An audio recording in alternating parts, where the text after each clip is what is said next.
Cabinet నిర్ణయం జరగకుండానే ఈ project ముందుకెళ్ళిందని చెప్పి చెప్తున్నారు. రేవంత్ రెడ్డి అనే ఒక చిల్లర నాయకుడు, ఒక చిల్లర వ్యక్తికి కేబినెట్ అంటే అర్థం కాదు, కేబినెట్ ఎట్లా పనిచేస్తుందో అర్థం కాదు. ఎందుకంటే ఆయన ఆలోచనలు వేరు, ఆయన ఎజెండా వేరు. ఆయనకు రాష్ట్ర ప్రయోజనాల కంటే, రైతుల ప్రయోజనాల కంటే రాజకీయ ప్రయోజనాలు, రాక్షస ఆనందము, పైశాచిక ఆనందం ఆయనకు ముఖ్యం. ఆయన చిల్లర పని చేసి బ్యాగులు మోసి జైల్లో పడ్డాడు కాబట్టి మా వాళ్ళని కూడా కొంతమంది జైల్లో పెట్టాలనేది ఆయన వికృతమైన ఆలోచన తప్ప ఇంకోటి కానే కాదు. నేను చెప్పేదల్లా ఒకటే, అబద్ధం నిజం నిలకడ మీద తెలుస్తుంది. నిజం కడప దాటే లోపల అబద్ధం అంగిలాగేసుకుని ఊరంతా తిరిగి వస్తుంది అన్నట్టు కొన్ని రోజులు కాళేశ్వరం అని, కొన్ని రోజులు ఫోన్ ట్యాపింగ్ అని, కొన్ని రోజులు ఫార్ములా ఈ అని ఏదైతే డ్రామాలు రేవంత్ రెడ్డి ఆడుతా ఉన్నాడో, ఆయన ప్రభుత్వం ఆడుతా ఉందో, ఇవన్నీ కూడా కేవలం ప్రజల దృష్టి మరల్చడానికి చేస్తున్న చిల్లర ప్రయత్నం.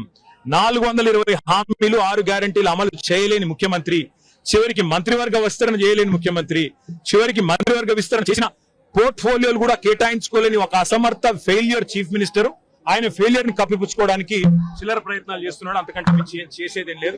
కేసీఆర్ గారికి సమకాలీన రాజకీయాల్లో భారతదేశంలో ఆయనకున్నంత క్షుణ్ణమైన అవగాహన, నదులు, వాగులు, వంకలు, చెరువులు ఏం చేయొచ్చు అనేది, ఏం చేసి చూపెట్టిందో కూడా కేసీఆర్ నాయకత్వం తెలంగాణ ప్రజల ముందే ఉంది. బ్రహ్మాండంగా తెలంగాణను 1,00,00,000 ఎకరాల మాగాణం చేసి, వరిధాన్యం ఉత్పత్తిలో పంజాబ్ ను, హర్యానాను దాటిపోయి తెలంగాణ అనే కరువు పాలిత ప్రాంతాన్ని ఇవాళ భారతదేశంలో అగ్రభాగాన్ని నిలబెట్టినందుకు కేసీఆర్ గారికి నోటీసులు ఇస్తారా? లేదా ప్రపంచంలోనే అతిపెద్ద లిఫ్ట్ ఇరిగేషన్ ప్రాజెక్టును 4 ఏళ్లలో ప్రజాస్వామ్య భారతదేశంలో కట్టినందుకు మీరు నోటీసులు ఇస్తారా? దేనికి ఇస్తారు కేసీఆర్ కు నోటీసులు?